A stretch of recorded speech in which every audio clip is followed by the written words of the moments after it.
Good afternoon and welcome back to the West Ham Network in association with KUMB.com. This is your 15th of April's rendition of Hammer's headlines, and I have had to scrape myself off of that ceiling. West Ham have made it through to the semi-finals of the Europa League, and it's ridiculous. I can't get my head around it all.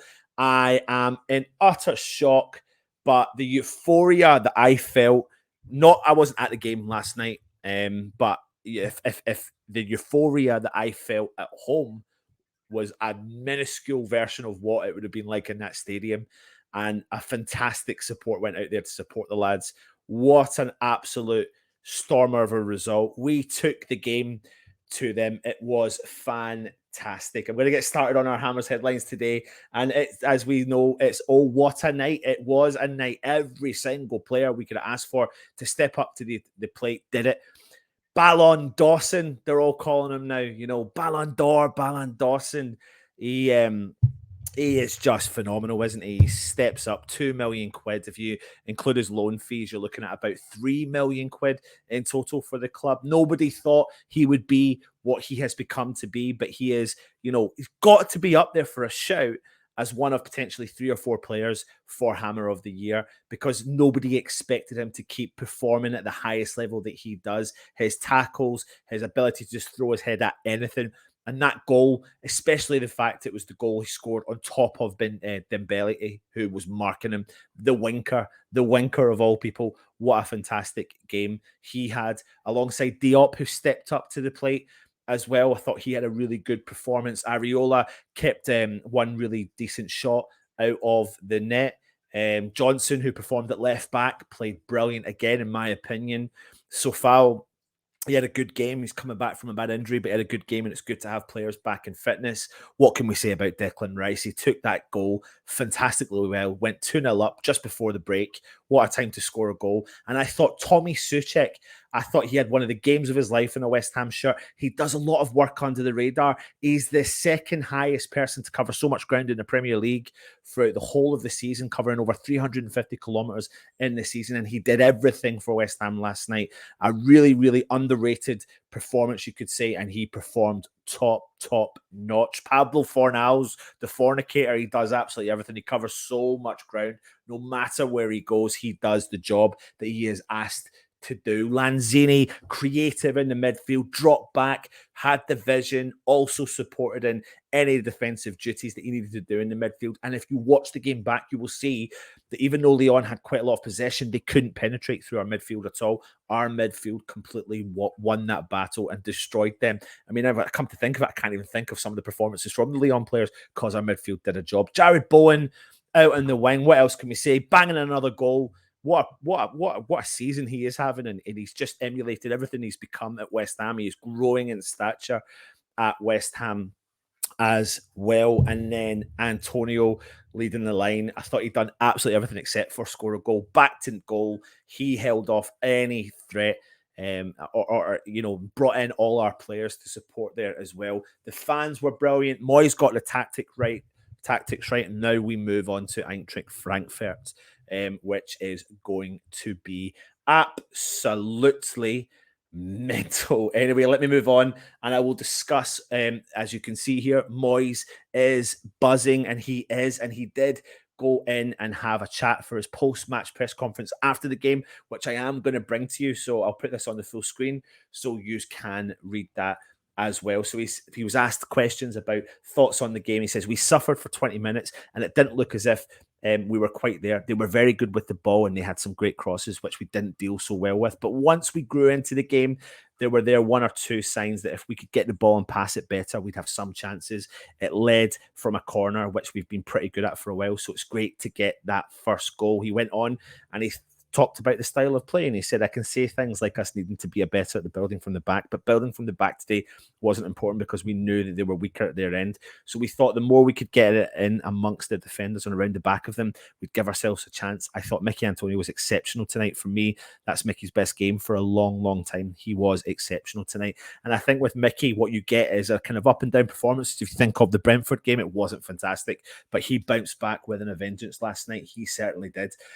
Thoughts on Craig Dawson? crossing. He's done it again, and he's actually had a few dents in his nose in the last few weeks, a broken nose, and kept going. He's played really, really well, and he stepped up, because you have to think we've got no Ogbonna, we've got no Zuma, no crazy tonight, and we've come here and got the result. When you look at it that way, you say, wow, to come here tonight and keep a clean sheet was some achievement. He spoke about the special night. He said, look, we hope the name West Ham is starting to get noticed around Europe again, and people are beginning to see us.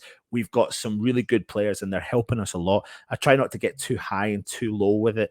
I really get low when we lose. You probably see that. I think if I'd won the trophy tonight, but I know that we've got a game just coming up against Burnley, and I know we've got to prepare for another games coming up. We'll celebrate to an extent, but it's a quick turnaround, and it absolutely is. He goes and talks on about the fans, because the fans were immense themselves. Anybody who's been to Frankfurt knows it's some stadium, and it'll be an incredible atmosphere there. First of all, we'll have to play them at home, and that will make a really difficult game. You can see how quickly, if you don't do it right and you're not careful, you can lose. So we have to make sure we're prepared and ready for whatever Eintracht Frankfurt throw at us in both games. And there you go. There's a bit of a roundup from Davy Moyes talking about in the post-match press conference, as we know. So get your comments in. Let me know your thoughts on the game last night. Let me know your thoughts on what Moyes said after the game in itself. And let me move on. And this is all about Frankfurt. Willkommen Frankfurt. I don't know if my pronunciation is right, but that's hopefully German for Welcome Frankfurt, as we take them on. I think it's the first legs, the 28th at home of April, at home against Frankfurt, and the following Thursday we travel away from them. So they're one of Germany's oldest clubs, having been founded in the 8th of March 1899. Eintracht Frankfurt are one of the original members of the Bundesliga. They were previously known as the Frankfurter Football Club Victoria, and they went and joined a merger with a gymnastics club, of all things, in 1920. And that's when they first introduced the word Eintracht, which means united, into the official name. Frankfurt's biggest success to date was winning the German Championship in 1959, a triumph made all sweeter due to the fact that they beat local rivals Kickers Offenbach 5-3 in the final. And they were also a founding member of the Bundesliga, like I mentioned, in 63. They also picked up silverware in regular intervals in the 1970s and 80s, which is around the same time that an eagle was incorporated onto their club's crest, giving them their nickname. More recently, Eintracht had bounced between Germany's top two divisions, although their last relegation was at the end of the 2010-2011 campaign, but they've been in the Bundesliga continuously since the 2012-13 season, enjoying DFB Cup success in 2018 and a UEFA Europa League campaign to remember in 2018-19 that saw them reach the semi-finals, which they have again emulated this season. They play at the Deutsche Bank Park, as it's been known as that name since 2020. It was built on the site of Frankfurt's previous stadium, the Waldstadion, which has stood since 1925. And they built this new stadium at a cost of 126 million euros between 2002 and 2005, with a capacity of 51,500 fans, 9,500 of them standing. And as you might expect by now from a stadium in Germany, no details too minor for them, and they kitted it out. They've got a retractable roof. They've got a 30-ton video cube that hangs over the center circle, and a rainwater recycling system that covers almost 100% of water usage in the stadium's toilets and restrooms. So they are going green, and they have gone green. I'm also going to bring to you, though, some information on some of their players to keep an eye out on here. So they've got KAMADA, a Japanese international who's able to play in a variety of attacking positions. He's excellent using both feet. He possesses superior speed to go with, great balance and agility. He's comfortable on the left wing or as an attacking midfielder. He often likes to find central areas of the pitch as opposed to hugging the touchline. So there is a player for you. The keeper, Kevin Trapp, the German goalkeeper, who was originally on loan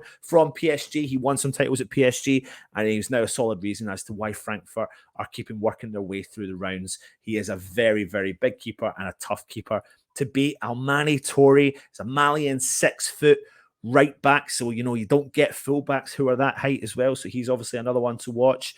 You've got Sebastian Rode, a tenacious midfielder who's box to box and has been the center of their midfield structure for many years. Next up is Jesper Lindstrom, He's an extremely talented midfielder who is a playmaker, and he's definitely one we need to keep an eye on for the game. The next player is Ndikia, who was sent off versus Barcelona last night and will miss the first leg versus West Ham. And he'll be a big miss for Frankfurt from their defence because he's been a solid performer for them all season. The man of the moment last night, though, was Kostic, the Serbian winger, the hero for Frankfurt, who bagged 2 goals, a brace versus Barcelona. Will definitely be another one to watch. And last but not least, Christian Jakic, a defensive midfielder whom will try to dominate possession in the midfield. However, I think West Ham have got plenty in our suitcase that can deal with any of the threats that Frankfurt throw to us. I mean, I just can't get my head around the fact that we're there and we've got ourselves to the semi-final. It's fantastic. We'll keep your eye on our channel. I've done a review player rating show on the players from the performance yesterday on our West Ham Daily that was released earlier on. Go and check that out. There could be a show coming out tonight. Keep your eye on the channel tomorrow for our preview, Match Day Live on Sunday. It's Good Friday. It's the Easter weekend. Lap it up. Enjoy it because we go again on Sunday, thick and fast. Stay safe. Take it easy and come on, you Irons.